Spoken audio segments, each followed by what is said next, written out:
langitan nang may kasabay na malaking ingay at ang mga bagay sa langit ay matutunaw sa apoy. Ang ganda, no? Ang lupa at ang mga gawaing naririto ay mapupugnaw. Ito sinabi sa atin ni Ama.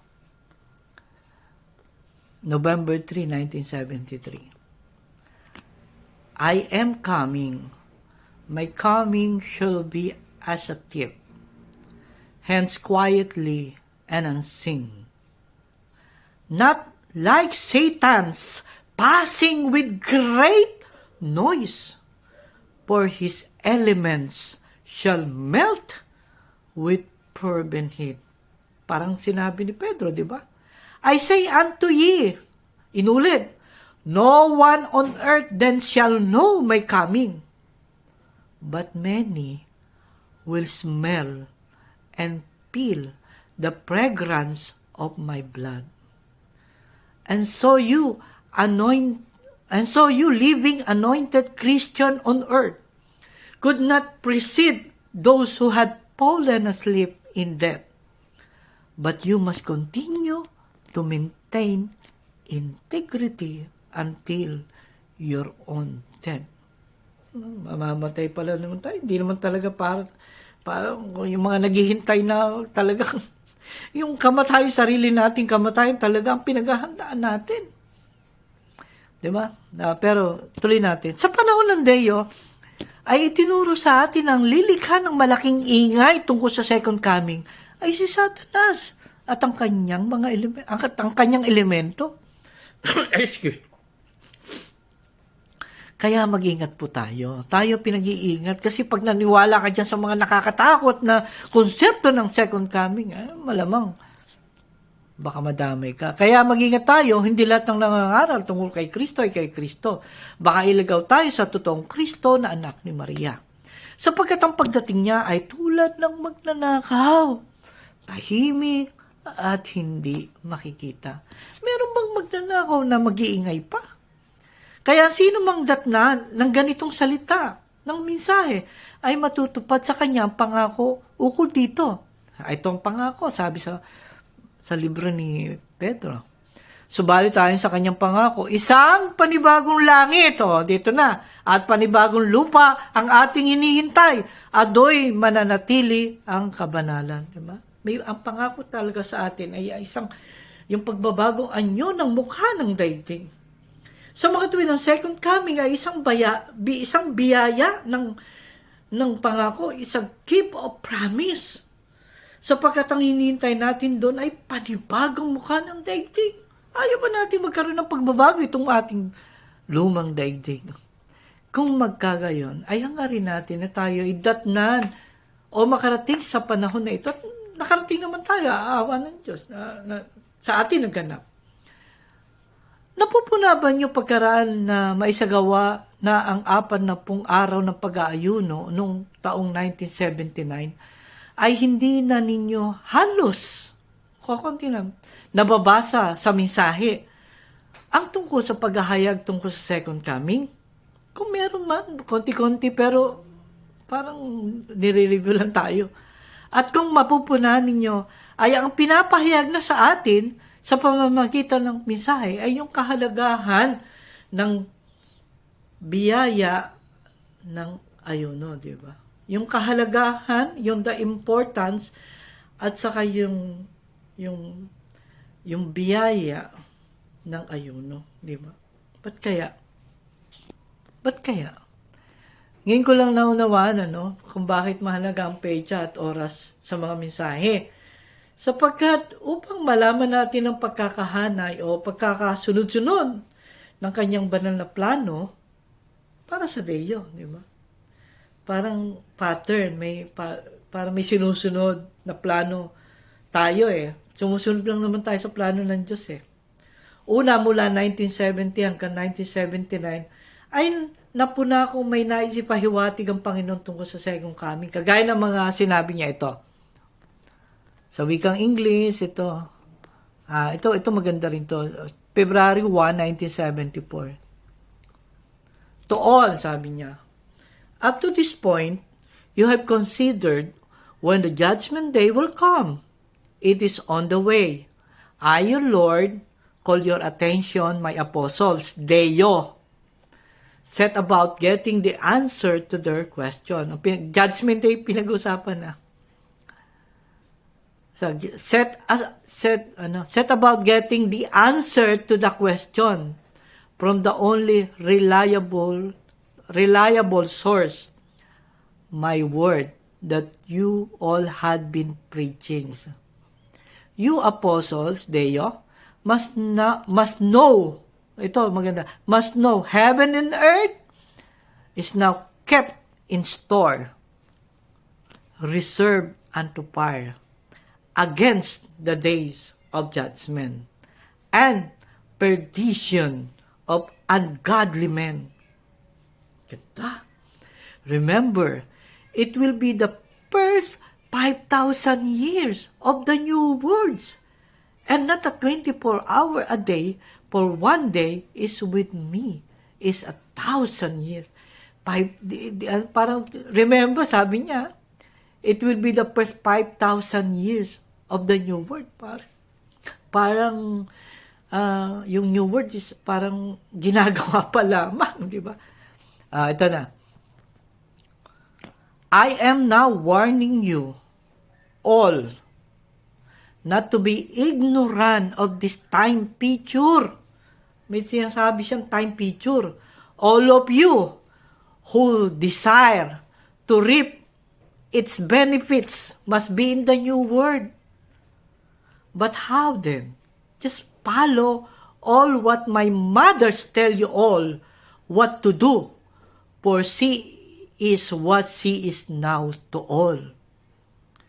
I received 5,480 blows in my body. Can you? Ito, maganda. Any instrument who is so fond of earthly things will surely go to the evil world. In movement, I count on you, Nena, di ba? Talagang pinayuhan niya si nanay. Kasi dapat talaga yung instrumento na talagang umiibig sa daigdig na ito, mapupunta sa evil world, sabi niya ganon.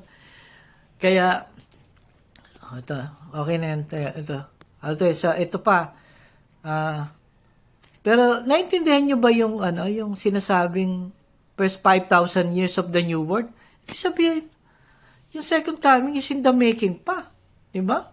5,000 years ang binigyan niya ng panahon di ba? Pero medyo hindi pa natin, siyempre mahirap unawain ito, kailangan may suportang mensahe pa, pero nakikita ko na mahaba pa to, Tapos sinabi niya rito na huwag tayong yung ignorant sa time picture, di ba? Tapos may sinabi rin siya dito yung numero 5,480 blows Tinitingnan ko kung may connection yung 5,000 years in the making o saka yung blows na yan. Pero teka muna, anin muna natin, baka mawala na naman tayo sa topic. Dapat iba-iba Dapat diretso muna yung topic tungkol sa second coming. Okay, Deo, sabi niya, July 25, 1973, surely I shall come again, and those who prayerfully call me your master shall be the first to hear my calling unto thee. My return will be seen by the eyes of one understanding, such eyes being enlightened by my unfolding words. Diba? Nobody will see my arrival but some of my chosen. Hindi lahat, pero may chosen. I shall then give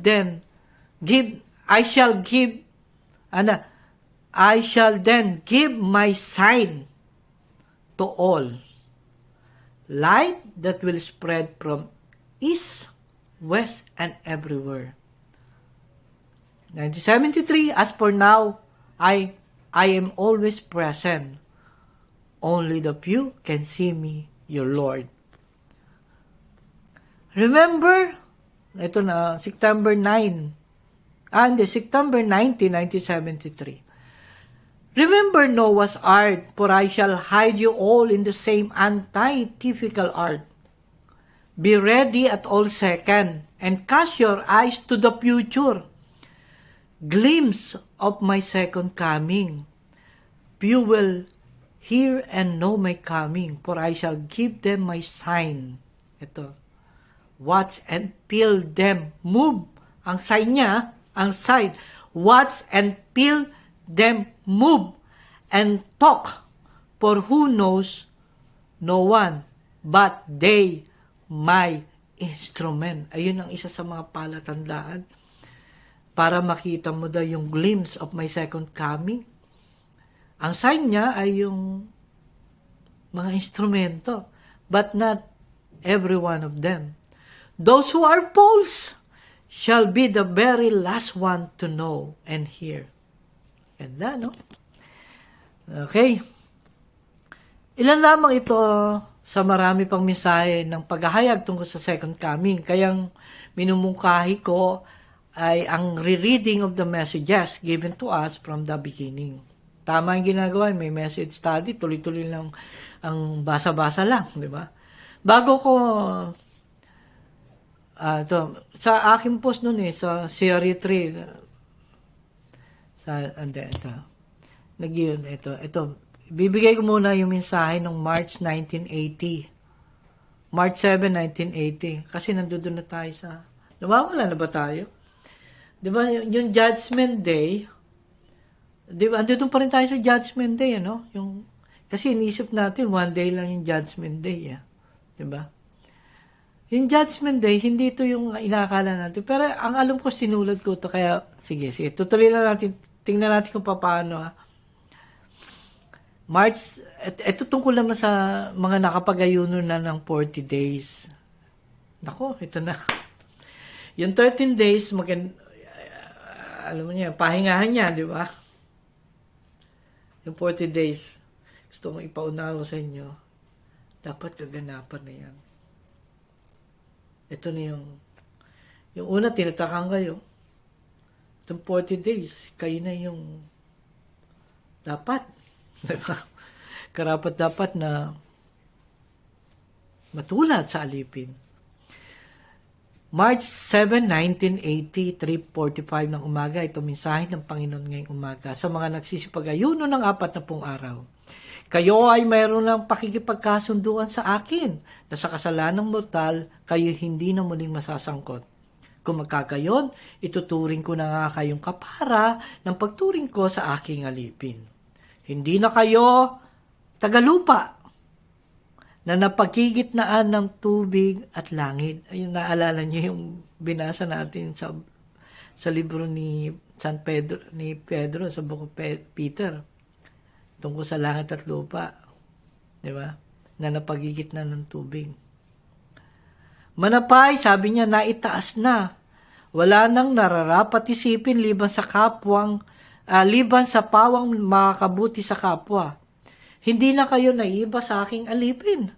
Ang lahat ay pantay-pantay na, at kung sa gawain, isipan at damdamin ay magkakaisa pa rin, ang anumang manifestasyon sa inyong kapatid ay mangyayari rin sa inyo. At yan ay iaayon sa magiging pang-araw-araw na kalakaran ng inyong pamumuhay. Tularan ang walang kapagurang pag-aalaga sa inyo ng inyong alipin. At kapag ito'y naisagawa ninuman sa inyo, ako'y papakita at mag-uutos. Matapos matalos ang dito'y nasasaad, huwag sanang mangarap at lalong huwag magpangkap. Binabalaan ko ang lahat